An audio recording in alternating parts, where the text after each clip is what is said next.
Hi, this is Ed from SOS Bookkeeping. I wanted to share a quick story with you about a new HOA in New Jersey. Had about a couple dozen units. The new president came in and contacted us for some help.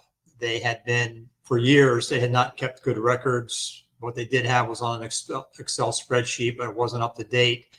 They had a interesting system of how they kept track of receivables and collections. So they were in pretty much a mess. The new president, I got a subscription to PayHOA and then contacted us, and we came in and cleaned up and reconciled all the prior year's records, and then cleaned up and reconciled the records for that date for that year up to the current date.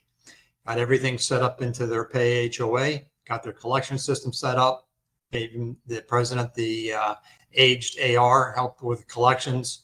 So they were able to get all of the past year, previous year, and the current year cleaned up, entered into PayHOA, the collections brought up to date, and everything reconciled, reports generated, and running smoothly.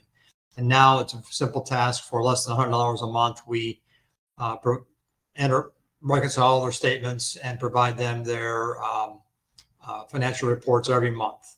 So we're able to come in and get that turned around for them. So if you're in a situation where you're haven't kept good records or have just partial records for your HOA, that's not a problem. We can come in and get that cleaned up and taken care of and brought you up to date and give you accurate reports.